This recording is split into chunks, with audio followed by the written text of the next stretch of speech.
పాడించే క్రేజే పార్టీలో క్రేజ్.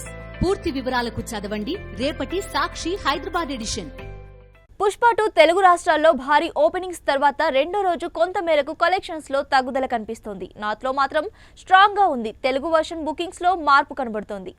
మొదటి రోజు బాక్స్ ఆఫీస్ దగ్గర తన ర్యాంపేజ్ చూపించడంలో ఆశ్చర్యం లేదు, కానీ రెండో రోజు డ్రాప్ అనేది కొంచెం నిరాశ కలిగించే అంశం. నార్త్ లో సెకండ్ డే 60% అడ్వాన్స్ బుకింగ్స్ కనబడడంతో అక్కడ రెండో రోజు ఖచ్చితంగా 50 కోట్లు నికర ఆదాయం కనిపిస్తోందని అంచనా వేస్తున్నారు. అదే సౌత్ కు వచ్చేసరికి పుష్ప 2కు తెలుగు రాష్ట్రాల్లో అడ్వాన్స్లు కేవలం మొదటి రోజు అడ్వాన్స్లలో 3వ వంతు మాత్రమే ఉన్నాయి. అందుకు కారణం టికెట్ రేట్లు. మెగా అభిమానులు అప్రకటిత బ్యాన్ కారణం అంటున్నారు. అయితే ఈ రెండూ కాకుండా శని ఆదివారాలు వీకెండ్ కావడంతో అప్పటికి చాలా మంది ప్లాన్ చేసుకోవడం కూడా శుక్రవారం తగ్గడానికి కారణమంటున్నారు. సో శని ఆదివారాలు మళ్ళీ జంప్ అయ్యే అవకాశం ఉందంటున్నారు.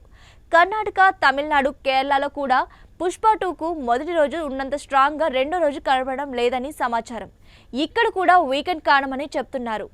ఇక హిందీలోనైతే 80% నుంచి 100% ఈవినింగ్ షోలతో కనబడుతున్నట్టు చెప్తున్నారు. దీంతో అందరి దృష్టి శని ఆదివారాల్లో కలెక్షన్స్ దుమ్ము రేపనున్నాయా వంటి విషయాలపై ఉంది. ఇక అల్లు అర్జున్ సినిమాలకు ఆంధ్రాలో మంచి మార్కెట్ ఉంది. అయితే పుష్ప 2 మాత్రం ఇక్కడ బాక్స్ ఆఫీస్ వద్ద స్ట్రగుల్ కు లోనైంది.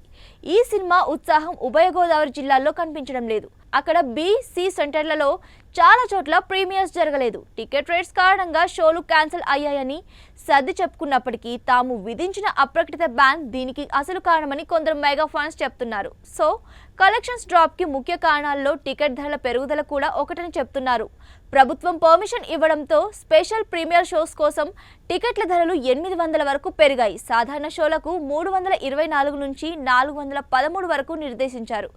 ఇది ఓ వర్గం ప్రేక్షకులకు ఖర్చు పరంగా ఇబ్బందిగా మారింది. దీంతో చాలా మంది రేట్లు తగ్గాక చూడొచ్చులే అని, మరికొందరు ఓటీటీలో చూద్దాంలే అని ఆగారు. అలాగే ఓ వర్గం నుంచి వ్యతిరేకత, సోషల్ మీడియాలో బాయ్కాట్ పిలుపులు కొంతవరకు ఈ పరిస్థితికి కారణమంటున్నారు.